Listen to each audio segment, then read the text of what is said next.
How do you come up with business ideas? Do you have the latest $1 million idea? Well, I just read a book called Disrupt You by Jay Samit, and he outlines his ways for you to come up with the next million or $1 billion idea. So I'm going to pull up my notes that I took here.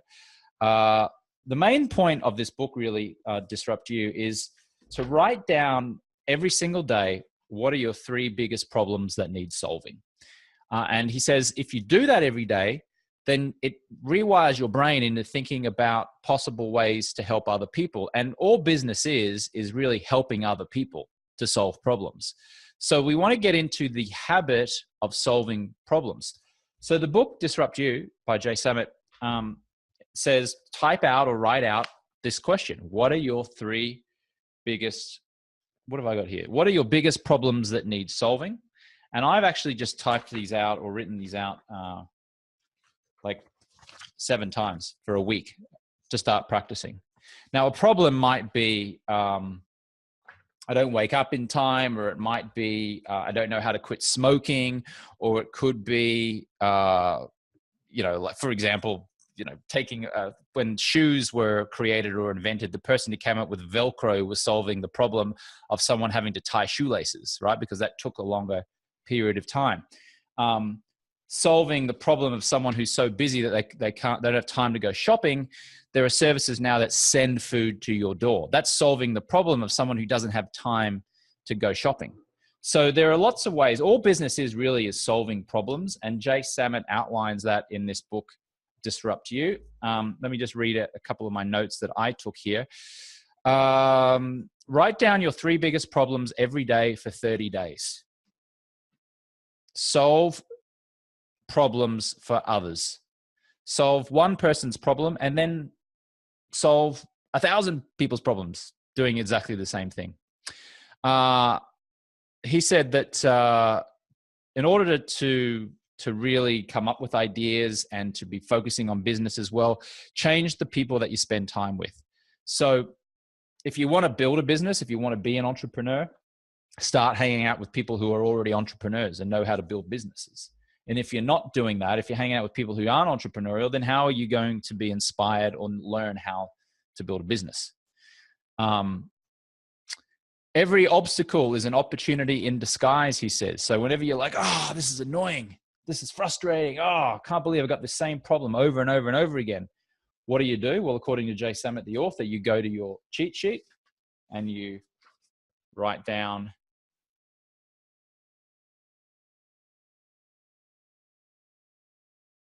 you answer the question, what are your biggest problems that need solving? What are my 3 biggest problems that need solving? And then try to come up with possible solutions. And one of those things out of the 30 might be the next $1 million, $1 billion. It might just be a next $100,000 or $50,000 idea. That's all business is, solving people's problems, and they pay you for it. Here's another example. You don't know how to be good with the opposite sex. There are dating coaches. That's solving a problem. Dating coaches are solving a problem. You don't know, you can't get rid of that stubborn 20 pounds, then a personal trainer or an exercise routine or a diet regimen solves that problem. Problems. Think of problems that need solving. Write them down and start rewiring your brain around that. Let's have a look here. We've got start each day with a positive attitude, commit to lifelong learning. You can, here's a good business idea. You can create a buyers and sellers marketplace. So you create a place for people to buy and sell. For example, Airbnb doesn't own any hotel rooms. It just creates a place for someone with a room to advertise to someone who's looking for a room. You create a platform for people to buy and sell. eBay is people, eBay doesn't sell any products. eBay just creates the market for people to come and do business with one another. This is an idea. Again, Facebook creates no content. Facebook creates 0 content. Facebook is just a place where people come and post their content. So creating a marketplace can be a next $1 billion idea. Interesting thing in the book, he says 95% of private cars sit idle, which means 95% of all the private cars owned in the world don't ever really move. They just sit idle and do nothing. So he was suggesting, like in the book Disrupt You, is you could come up with a way to rent your car out for an hour at a time or 2 hours at a time. Disruption is what he's talking about in this book. So there you go. Try that exercise. What are your biggest problems that need solving? Just write those out. See whether you can come up with your next $1 million or $1 billion idea. If you're watching this on my YouTube channel or on the podcast, I want to send you some free stuff. So I'll send you my How to Stop Procrastinating formula. You can use that to finally get things done. I'll send you my personal notes on my 3 most favorite books, which will teach you how to make more money, how to be charming, how to persuade people through body language.